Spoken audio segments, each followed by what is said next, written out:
record. Okay. So we have a few new members joining us today, and as well into the working group. There was a lady who emailed me yesterday that she was going to join the meeting. Not to single anyone out. No. Okay. So her name wasn't up on here. But I just wanted to give the opportunity for anyone else in the room, if this is their first meeting, to introduce yourself. Awesome. Yes, at the back. I'm Nikki Bennett from some part of reverse life. Some of you might know me. I used to work at the Ontario Green Professional First, but Awesome. I'm the CTO and I'm to bring new technology into the green sector. Excellent. Welcome. At the front here. Hi everyone, I'm Stephen. I'm from Robotics. And we have a complete robotic reading solution line coming out. We'll be starting with mechanical readers, and next year and the year after we'll have precision screen as well as laser reading ready to go. So, thank you. Welcome. Hi, it's nice to meet you all. So I'm Sonia. I'm from Ontario Center of Innovation. Basically, we are the government fund. And it's a province-funded organization who are going to support startups and scale-up to fund their research and development and commercial activity work. So I have been in this field in my previous role, but in this role this is the first time. Nice to meet you all. Awesome. Welcome. I am just going to have you guys project as well so that people online can catch your first and last names. Yes. Morning, everyone. My name's Chris Joyce. I'm the Vice President of Business Development and Marketing at Sengen. And we have just recently launched a pan-Canadian program initiative, setting up living labs across the country where we're providing non-diluted funding, but also access to infrastructure and expertise to help startups and scale-ups accelerate their technology development and adoption. First customer engagement. So very nice and easy. Welcome. Anyone else? Awesome. Is there anyone joining us online that hasn't had a chance to introduce themselves?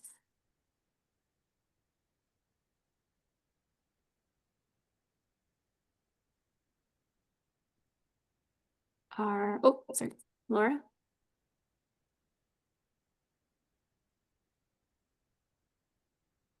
All right, maybe there's some technical difficulties there. If you didn't get a chance, you're more than welcome to throw your contact information into the chat as well. And for those new members, if you have emailed the working group, we will get you on the list for next week, and then we can get you listed on our agenda as well. So without further ado, a few housekeeping items. Brian, did you want to touch on those, or did you want me to touch on them? Yeah, so welcome everybody to the forum. It's good to have the March week posted for this in-person meeting. It's President Governor Line and the Director of our technology program, horticultural technology solutions program. But so I've been part of the work group for a little while now, and we make some present. So really glad to have those folks in here. And then of course in the afternoon, I assume everyone's sticking around for the great demo day showing off all kinds of technology. So more about that later on. You should have all the instructions you want to get there. They talk me up with me. I'll just really actually be walking and just like the door here all the way to the back. So then we finish the go through all the coffee and try to take advantage of it. So I'll pass it back to you. Awesome. Thank you, Brian. And thank you, Vineland, for being such fantastic hosts for us today. I said to them, even as we drove in, the parking was fantastic. Hello, Steve. You're welcome. And then two other housekeeping items. At the back, there is some literature for the AgRobotics Working Group, which is funded by OMAFA for us. So that's funded through the Sustainable Canadian Agricultural Partnership. So big thanks to them for the continued support. And then also there's some literature for Innovation Farms Ontario, which is powered by FCC Ag Expert. They are also the ones who sponsored our coffee and pastries for those who are here in person today. So thank you to both of those organizations. Without further ado, I'd like to introduce Bill VandenOever from Bold Robotics. He's going to be our presenter for this morning's meeting, talking on making robotics work for the North American grower. So Bill, come on over.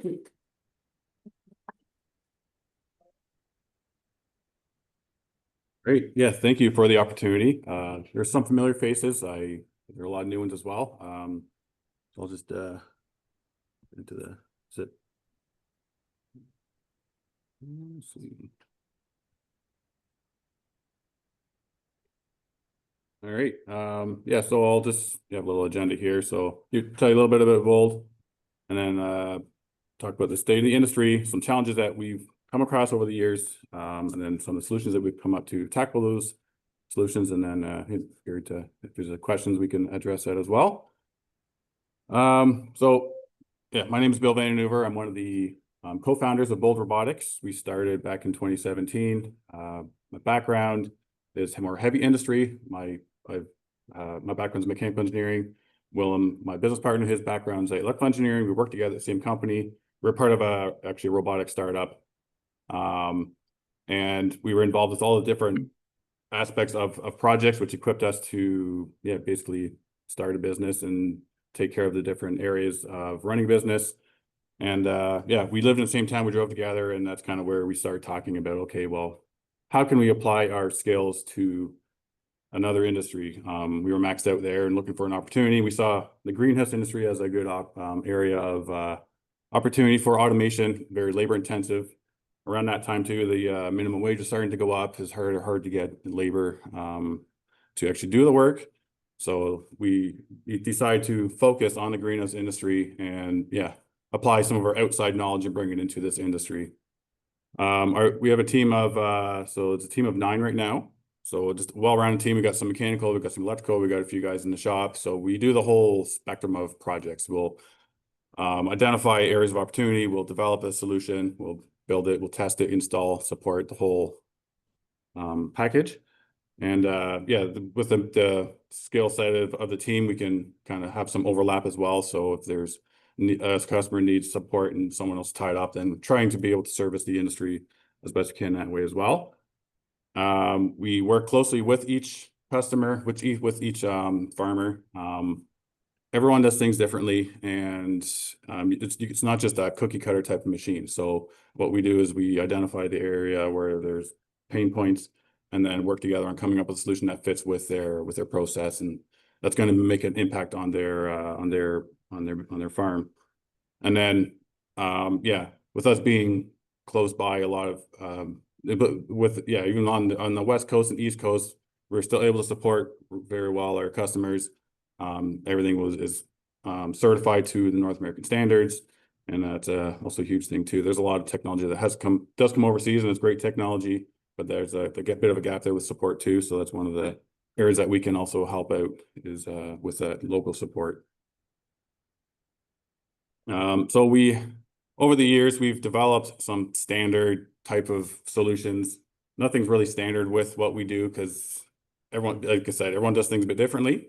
So we try to, as we develop technology, we try to use that and leverage that into new technologies as we move forward.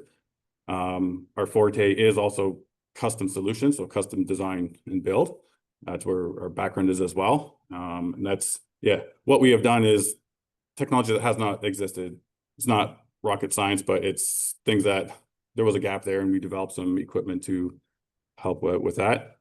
And then also, we also offer controls and software upgrades onto like booms, control systems. We've upgraded some robots from different companies just to be able to help out our customers in that way as well. So I took a few notes here on the state of the industry. Obviously, the big one is labor. Costs keep increasing. It's becoming more and more difficult to actually get labor in. There's higher and higher demands, or the requirements are becoming more stringent on outside labor. There's a lot of monotonous tasks in the industry, just very repetitive. Ergonomically, that's not ideal either if you're just doing the same thing over and over. It's also not great for production. And then by automating, we also add a level of safety. So automating areas that are maybe more dangerous as well, that could cause some safety concerns, and we can have a machine that would basically take on the risk of that more risky environment. Sure. Okay. All right, forward, folks. We also have quite the setup here for him to not trip over everything.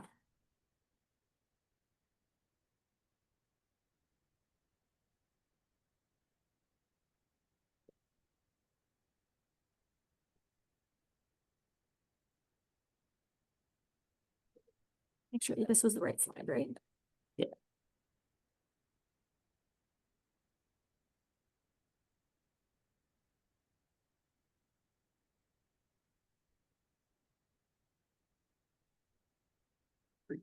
Great.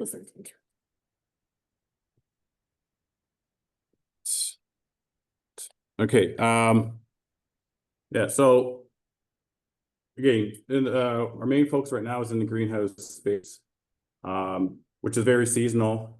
So that makes it a little more tricky on what type of technology we can offer. Because it's custom, costs do tend to be a little higher than like an off-the-shelf type machine. But because it's seasonal, the ROI is actually quite difficult to justify because it's a shorter utilization period. And then when they're running, it just has to be a reliable solution. Obviously, there with new technology, there's always risks and bugs you got to work out. So it takes a lot of time to work through the the glitches and make sure it's ready for production. And there's a huge product variation. So not only sizes of products, but also varieties. Even from one variety to another, there's a lot of variation. You're dealing with live plants. So just being able to understand that. And that was one of the reasons why we are focusing on the greenhouse industry, to understand the needs, understand the product, understand the different methods that are being used. Technology. So so the current state of that, there's the design of the machines. It's not always specific to what the user has. There's something available that kind of works, so then they try to make that work. And we've in the past have originally just started making or developing solutions with and leaving what the technology that was available to have saying, okay, if it works, let's just leave it. But as we talked to more and more people, saw the opportunity to also make better solutions based on what is out there. So learning, okay, what works on certain type of technology and how can we make that better and make that work for each grower.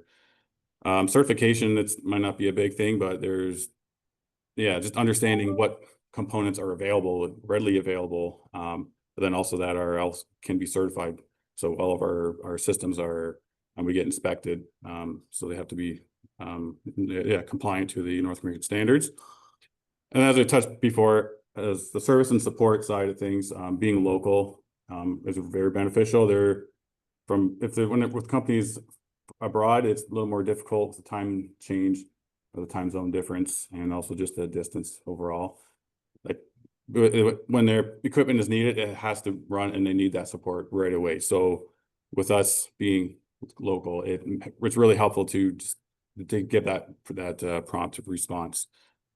So, and then obviously there's current events that affect different things. I mean, the whole tariff situation and even elections, it's always changing. So trying to navigate through that, how to work around those those hurdles as well.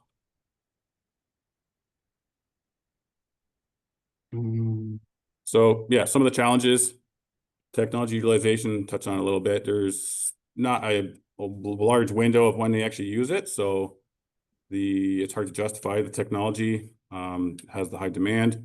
And then the equipment sits there for 6-7 months of the year, and it just sits in a barn collecting cobwebs. And then it also has a perception on the labor force saying, okay, we just see this equipment, you spend all kinds of money. And it's kind of a cultural thing too, where you're trying to show the benefits of automation and getting them to utilize it instead of being, well, we've always done it this way, this is how we're going to do it. So that's kind of the next point, to unfamiliarity with automation. It's different. It takes some training. It also creates higher skilled labor as well. So there is sometimes resistance on adopting and adapting to automation on the farm. So that's with owners and workers. It's easy just to ignore the potential solution out there and say, well, okay, we're getting it done, it's good enough. But as time goes on, they're starting to feel that the need to automate as well. So with the implementation, one of the hurdles is there's a lot of variation that we factor into our solutions, and it becomes challenging because then it's custom, and when something's custom, it's going to cost more, and when it costs more, it's hard to again justify spending money on automation. And some of the factors is the size of the product, type of product, the consistency of the product, even growing methods. Some people will grow on the ground, some will grow like the containers, some will grow on rolling benches, some in troughs. So there's not an easy way, even for like harvesting plants or handling plants. There's just a lot of different things that need to be factored in, and which also means that you may not be able to have a full solution for everything. So you have to focus on, like, say, 80% of the area where you can come up with a solution. And then there's the environmental conditions. I mean, I'm sure you all know this, but being on a farm and in a greenhouse, it's humid, it's dusty, it's dirty. So making equipment that's able to handle those elements as well. That's very important, because again, it has to be reliable, and it has to, and as it sits in the ready for the next season, that it can't just degrade either. So having something that can withstand those different conditions.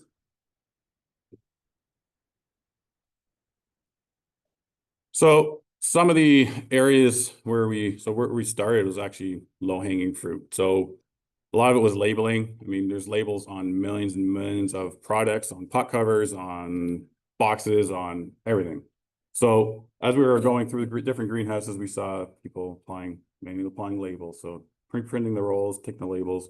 So we made a number of labeling solutions. One of the first ones was for pot covers. Just a little paper cover around the plant, the UPC on there. Then we started, looking at some of the more sophisticated type of solutions. So there's the processing, so actually handling the plants, putting them into the covers, putting the label on, putting into the sleeve, automating that part of it. So which helps for operator training. So you don't need someone that knows how to gently handle a plant and put the right label on. The system will take care of that. So you can have just anyone running a machine within a few minutes, because all you have to do is put a plant onto a belt, or just simplifies the operation. We've been getting some sorting, so a little bit of vision, some grading for harvesting the plants.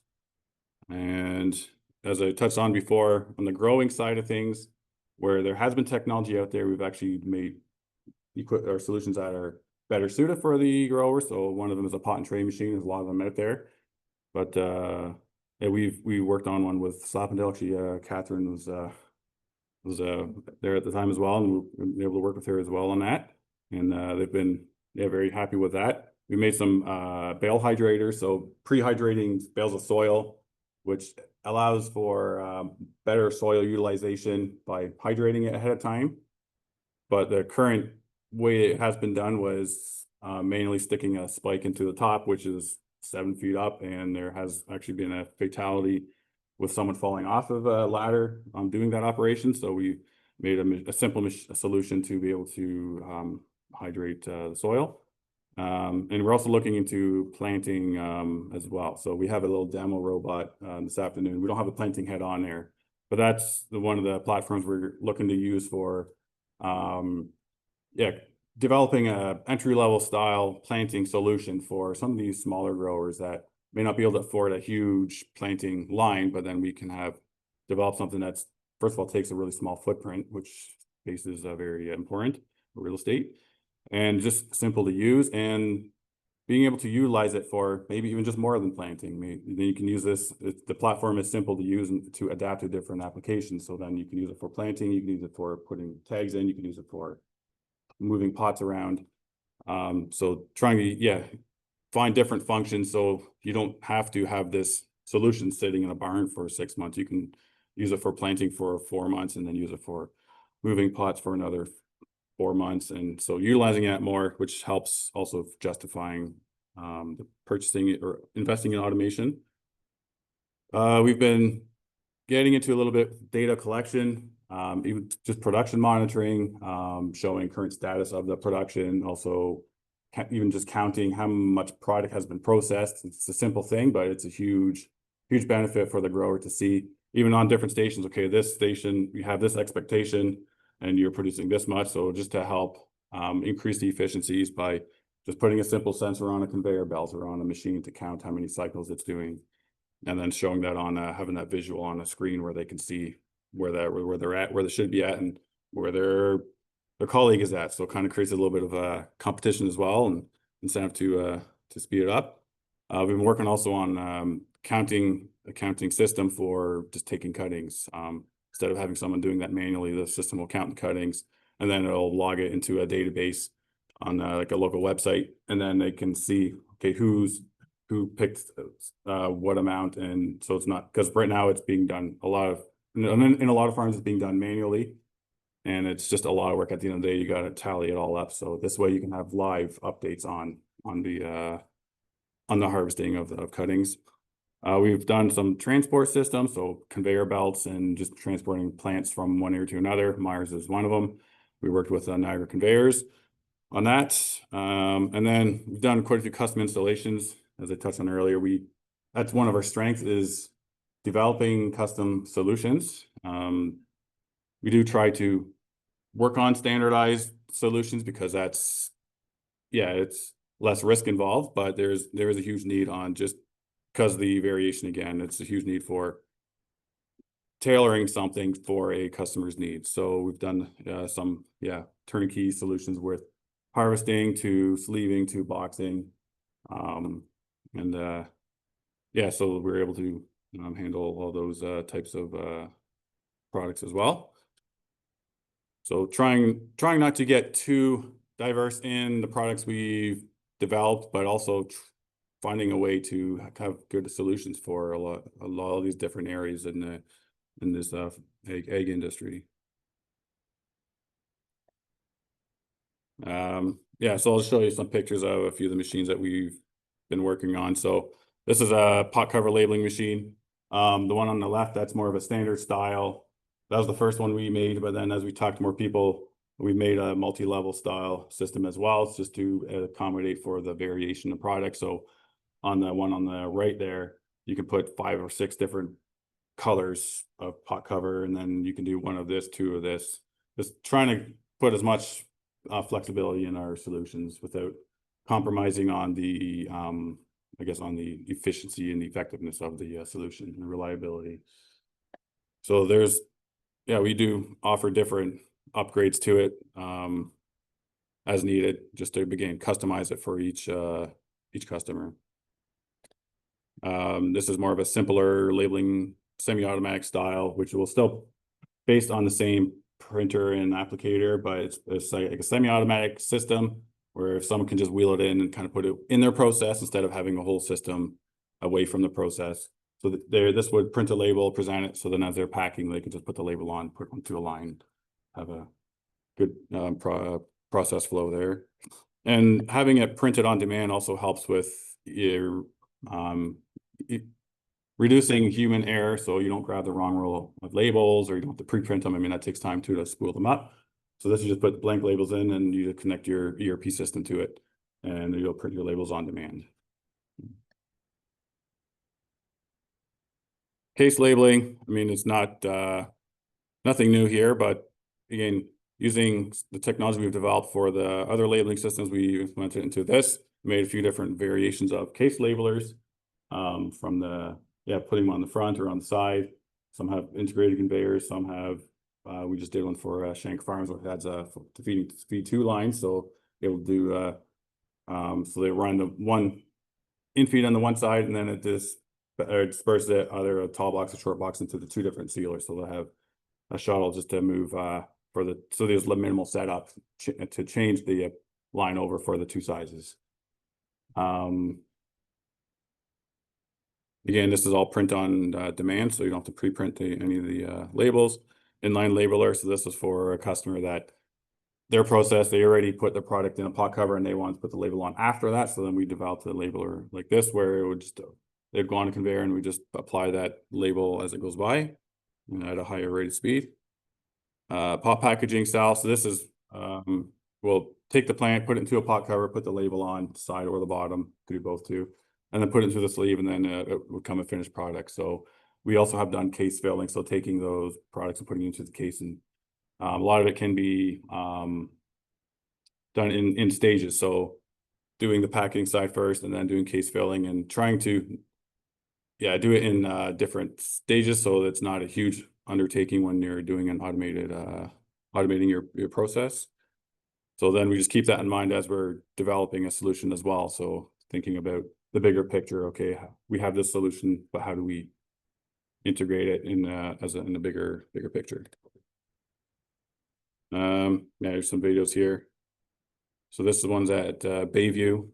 So right now they manually feed plants in, but down the road they're looking to automate that part as well. We take the plant, put the label on in the middle, and then on the right there in that steel cone, that's where we put it through the sleeve.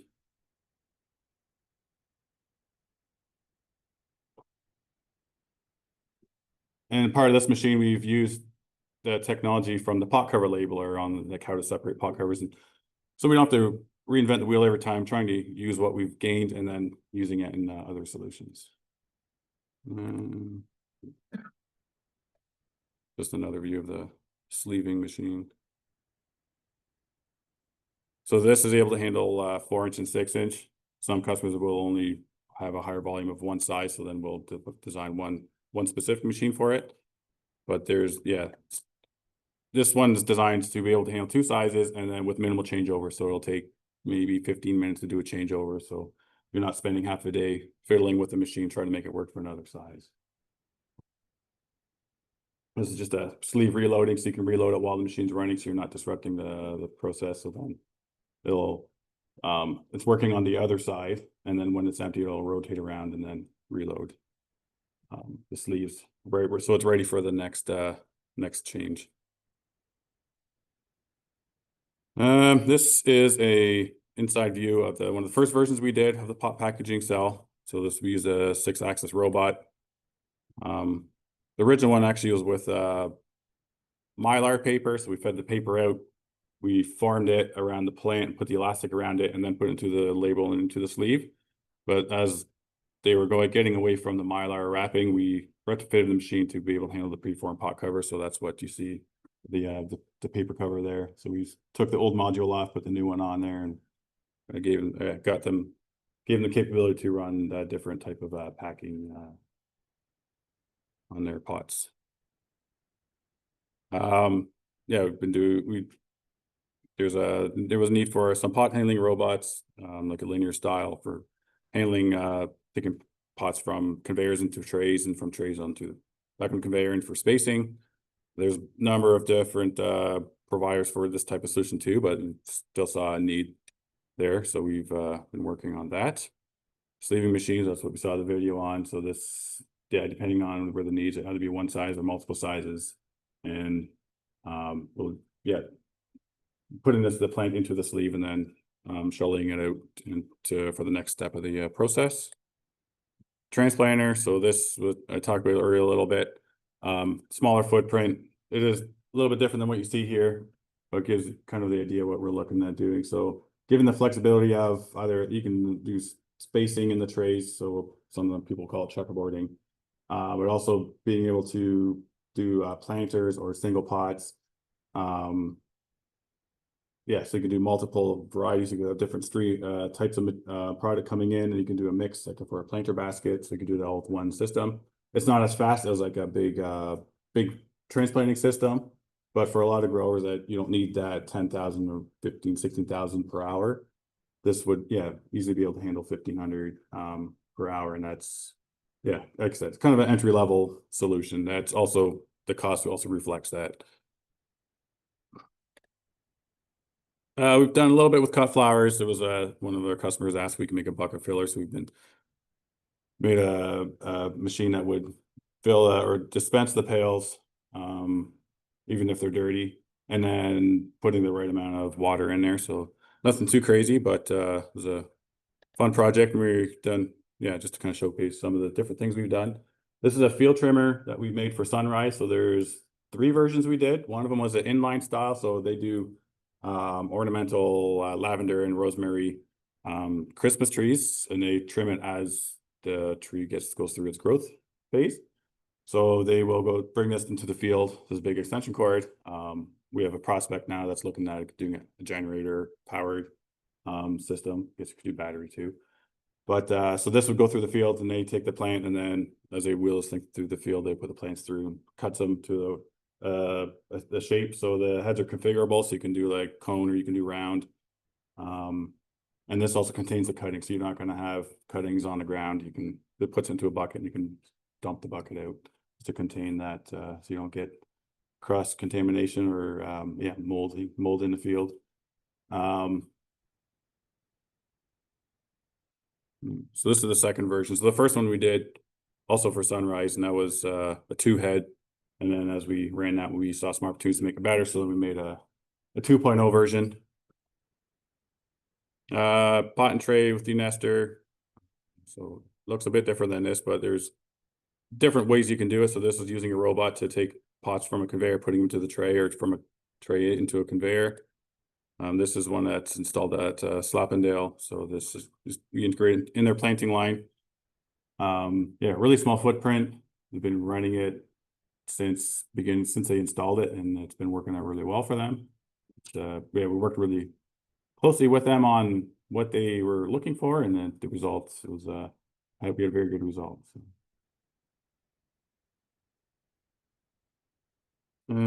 It's still all close up of the placing the pots in the. This was in the 6-inch, and then what we saw in the earlier in the video, that was a 3.5-inch. We've done conveyor solutions. So we worked with Niagara Conveyors, so Peter Vandenboss. He's has a pretty strong presence in the industry, as well as a supplier for conveyors and different Stoles equipment that comes from Holland. They're good belts, and we've been using them in our solutions even before we met Peter. Obviously, I guess we had to ask him for pricing and stuff. So as we got to know him a little bit, we saw, okay, there could be an opportunity to work together with him instead of us quoting on the same job. Or if it's a big project where we would mark up the conveyors, then there's times where he would supply the conveyors, we would supply the equipment, and then try to keep that cost point at a lower level, again, for our customers, just to help them as well. And then everyone wins there too. So this is I think there's like 14 kilometers of conveyors. So we did all the controls, so you can do different routes throughout the greenhouse, and it's actually really relaxing walking through there. If you ever have a chance to go to Myers Farms, it's just plants are going on a conveyor, and you don't get carts and forklifts driving everywhere. It's very efficient and really good flow. So partnerships. So it's really helped us get to where we are now. So when we first started, we started in my business partner William's garage in Camden, and he had a little office space there, and that's where we started building our first machine. So the first one actually was an egg packing machine for quail eggs for Spring Creek quail farms, and that was the machine that convinced us, okay, let's just do it. We have an opportunity here. We got a machine. Let's go. So that was the first machine we did, and then as we built that machine in the garage, and then as we were looking for some shop space, and we were talking to some different suppliers. So the one that was Marco Zwan from Coonpack in Beansville here. At the time, he had some shop space, so then we were talking with him about it, but then his space was getting filled up because he was growing very rapidly as well. And Rodney buys pot harvest from him, and Rodney talked to him, said, hey, I'm looking for some technical support. I have all these ideas, I just don't have the time. I'm running a greenhouse, I just don't have time to do these automation projects. So he's like, I'd like to hire someone. I can't find anyone. So then Marco said, hey, there's these guys that just started up. Here's our number, reach out. So Rodney called us up, and so we had had a meeting with him, and we've so the structure we have with Rodney is, so he's basically like an industry partner informally, but we rent space off him. We work together closely on different projects. He has a lot of ideas. He brings a lot of different growers in to show what we have been doing, and also vets our capabilities, so you can see firsthand what we are doing and how we do it. So it's been really great. So he's been very helpful. Niagara Conveyor Systems, again, with Peter, he's got a lot of connections as well. We're finding the right people, get into the industry, helps you get further along and get more traction. And then the most recent one is a 4X robot. So we will have a demo that we're showing this afternoon. They're based out of Denmark, and they have made a fully collaborative Delta style robot. So it's a lower payload, but that's how they're able to have it fully collaborative, but still have decent or pretty quick speeds. I think they say about 2,400 picks per hour, and still maintain that collaborative status. So we saw some opportunity to utilize that technology as well. So we talked to them earlier this year, and yeah, decide that would be a good fit for where we want to go. So this would be something that would be a platform where we could use in different areas of the farm. So you can use for planting or spacing, and then yeah, kind of I'm encouraging our customers too, is like, if you have an idea, like run it by us. I mean, we have a demo in our shop. We can make a tool. We just print a tool or to make a tool. We have a little bit of manufacturing capabilities in our shop. Yeah, we do the proof of concepts just to give some confidence in our minds too when we have a new idea. So I was encouraging our customers to shoot ideas off us and working together on different solutions. So yeah, so I guess that's decent time, is half hour, right? So yeah, I don't know if anyone has any questions or anything on that, or is that something that you were gonna? Yeah. Mhm.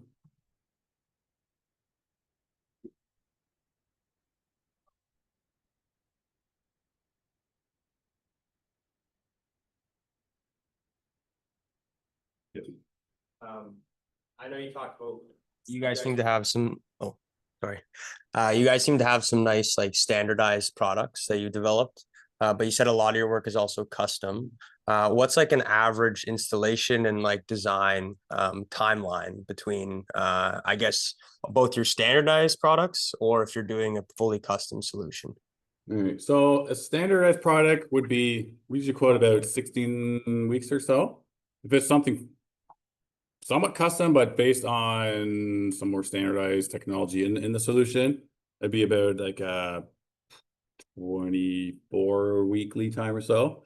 And then there's projects that'll take 30 to 40 weeks, depending on the level of customization. So we did one project in Quebec for a grower, a whole packing line. And he also installed a new growing system, like a moving gutter system for his basil.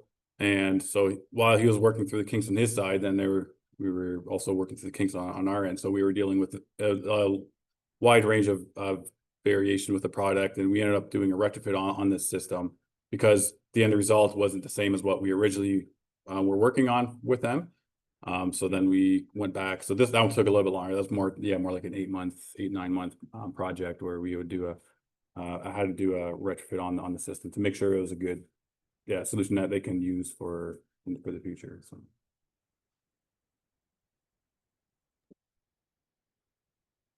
For majority of your installations, what type of ROI in terms of payback are you able to achieve for the farmers? And then how long do those systems last in terms of lifespan and your warranty and maintenance afterwards?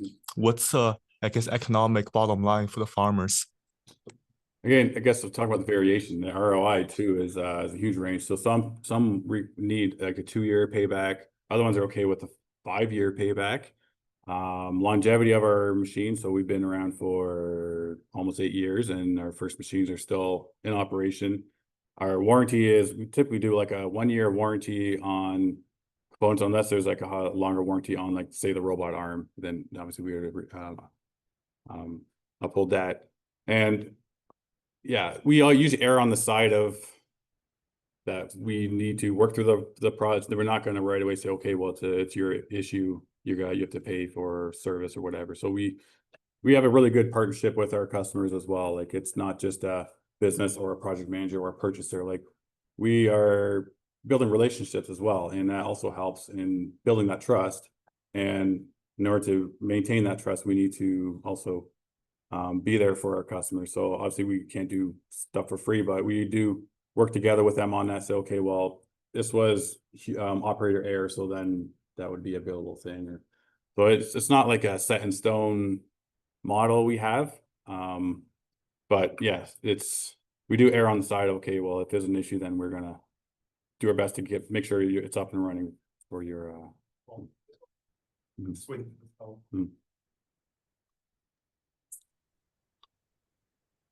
Because one of the key factors you mentioned was, I guess, barriers to adoption. Myself, I came from automotive, fast-moving consumer goods and pharma automation background, where the people on site, they're very trained in this type of equipment. So when you're using sensors, vision systems, servo motor controls, are you doing all the servicing, or do the farmer, train their own technician? But typically you need a team, right? You need mechanical, you need electrical, and then with those barrier to adoption, will you be limited, I guess, in terms of a geography, right? The scope of your reach, or how do you, foresee to scale up to a larger audience? Yeah, so when we are providing automation abroad, then we are a little more cautious on what that solution is like. So, or we'll spend more, do more extensive testing in the shop to ensure that when it's being shipped out, we're not gonna tap out our resources by being on site far away, and that's not good, not a good business practice at all.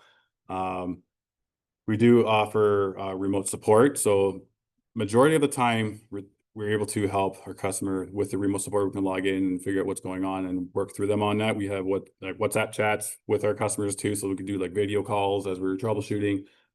We do training as well, so equipping our customers to be able to understand, okay, how does the machine work? What areas do you need to look out for? How do you troubleshoot?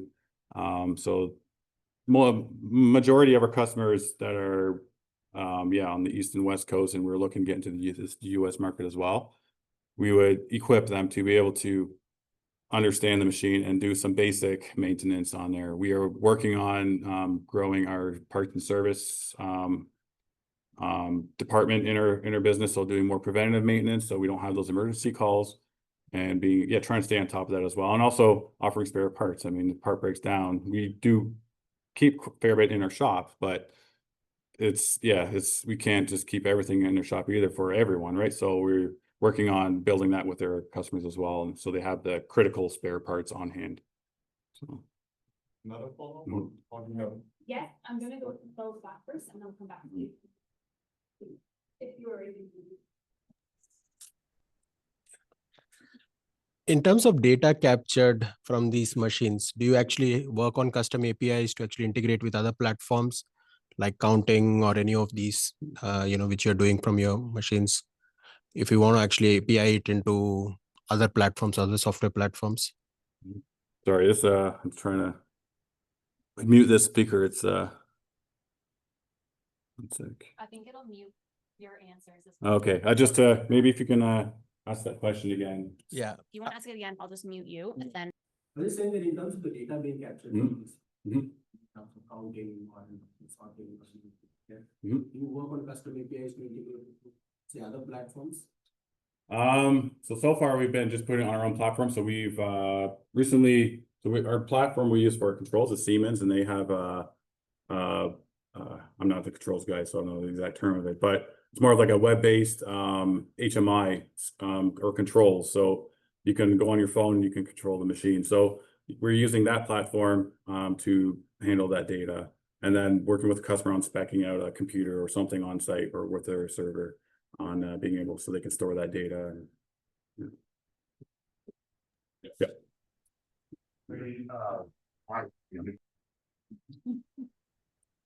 So you got a Siemens PLC and local screens, and that's how you're doing OEE metrics for your customers? No, that's just what there's no real requirement from our customer side. So it's just what we've been familiar with. That's what we've used in the past. And so we just keep building on that instead of developing new software for different platforms, and then just keep building off of what we've started off. So again, a follow-up question in terms of service and maintenance, right? Because one of the things we're considering for all product is giving the farmer the right to repair. I think there's a lot of, contention, especially with John Deere locking farmers out of the system, right? So what we're trying to do is a little bit different. Everything will be highly modular. Farmer can swipe it out. But the downside, for example, with one of our module, will have GPU vision system. It will have Lightning. It's expensive, right? So we're just trying to make a call from development perspective. Where is the cutoff? How much can the farmer do? Do you face a similar issue in how you're trying to run things? And what's your take on it, right? Do you simplify it so you don't need any expertise? Anyone can just replace it? Or do you see in the future, right, with all the ag dealers? I mean, Hagator is a leading agrobotic dealer here, but there are not many around, right? So how do you make that call? Do you make it so farmer can fix everything themselves, but the parts to fix will be super expensive? It contains everything in one package. Yeah, so I guess the level at which we would draw the line, we kind of leave it with their customers. So when we equip them on or doing training, they're at a point where they're like, you know, we don't really know how to move ahead or it's not working. Then we would step in and bring your technicians on site and service the machine. So yeah, we don't. A lot of the stuff that the solutions that we have, the expensive part, I guess, is what we've refined. And so up to this point, it haven't been catastrophic failures on like the expensive parts. It's more just consumables. They got like suction cups or vacuum generators or things like that. So as we go along, we learn more. Okay, what are the components that may fail, and trying to be proactive again with our preventive maintenance and our parts and service. But yeah, right up to this point, it's more. We still work closely with our customer when when they have an issue or troubleshooting, and then if they said, hey, can you send a guy down? We'll send a guy down. All right, so I'm going to do two more questions. We have David and then the fellow at the back. Dave Hobson, University of Guelph. What's your toughest project? Describe it. Probably the first one we did. So it's for Pioneer Flower Farms. They were looking for a robotic packaging line, and this was our first project with dealing with plants. And yeah, in the heavier industry, we're more familiar with widgets and very consistent things we're dealing with. And so there's a huge learning curve on, okay, like so we're packing a daffodil and then we're packing a hyacinth and we're packing tulips. They're all totally different. So adapting the technology to be able to handle even just those variations. The dirt, I mean, we have a lot of automation in steel mills and hot mills, things like that. So we're familiar with that. But this is like the dirt and the dust. It's a whole another level of environment that we have to deal with. So that was another thing. And then static, we were dealing with static because with the papers on a roll. So we're trying to figure out what the best way to handle the static in that dirty environment.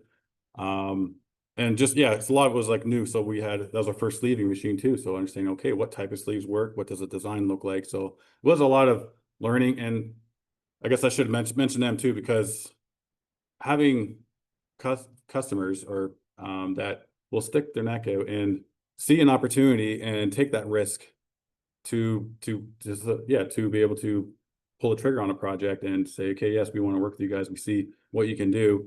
We know there's going to be some glitches there, but we're going to work through that. So yeah, without people like Pioneer and Sunrise, that'd be really difficult for us to be where we are right now. So that's been really helpful. So I think that was probably the most challenging, just because everything was totally new to us. So, but yeah, we learned to stick with it and work through it and not just give up, right? You gotta, you can't just be like, well, you can't do it, and leave it alone.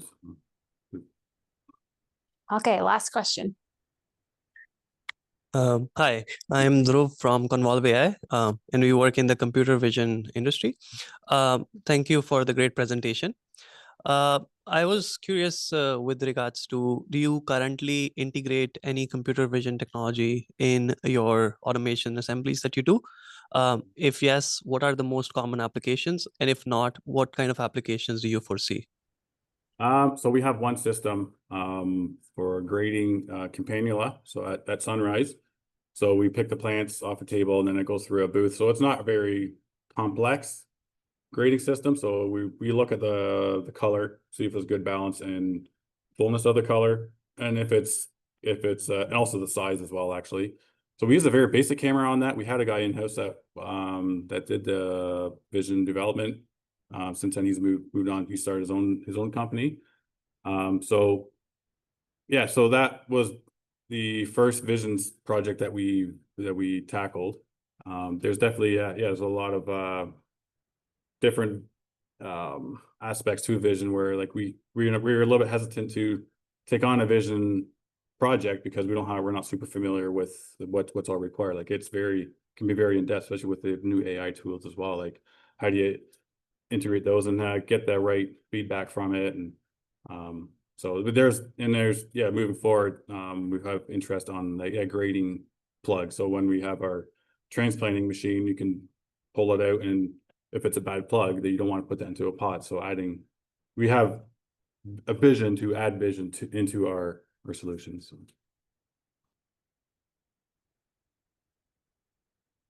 Come closer. So thank you very much, Bill. For those who are in the audience, let's give a round of applause for Bill.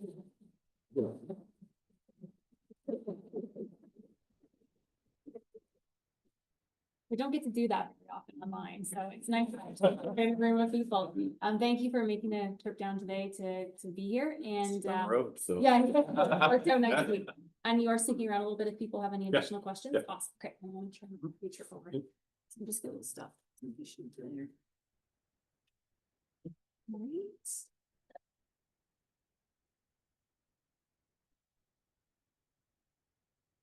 Just gonna stop sharing so our friends online can see again.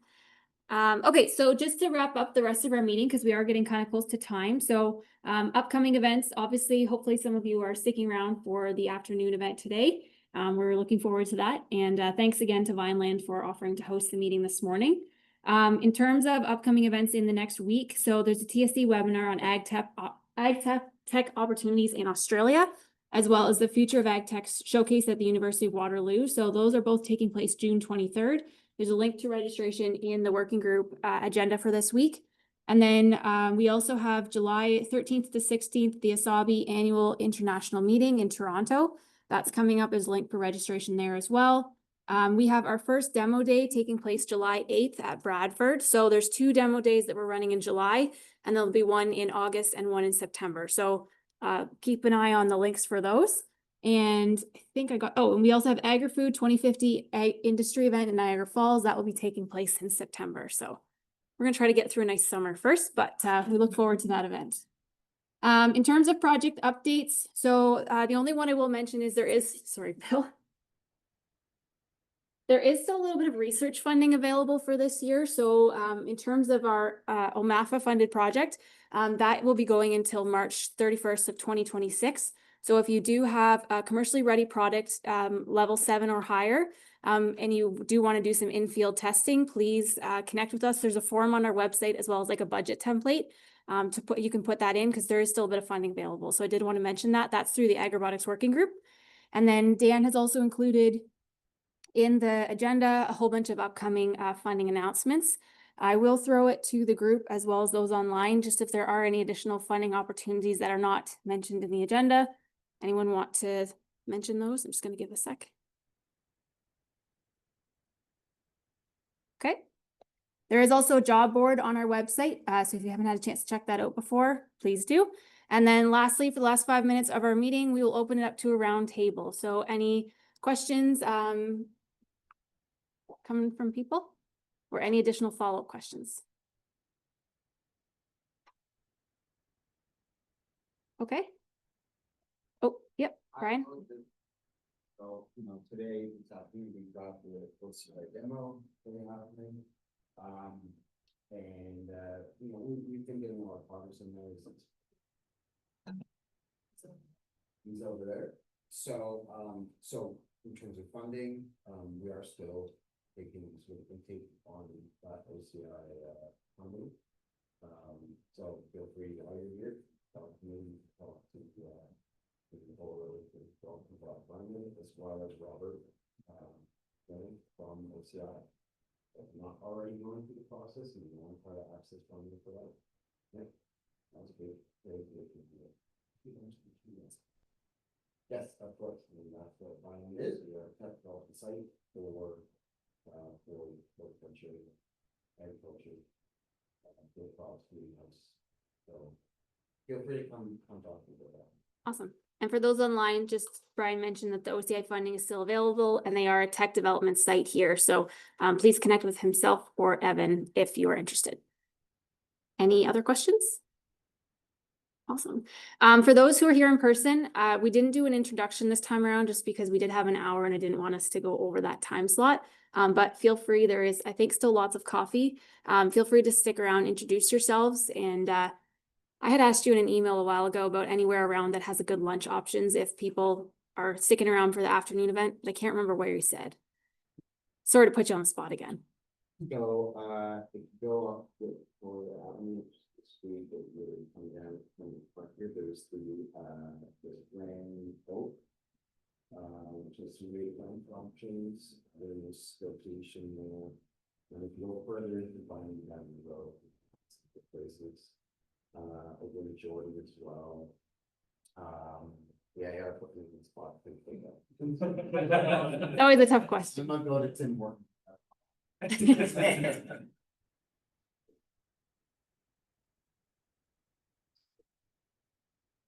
Awesome. Awesome. Thank you. Yeah, unfortunately.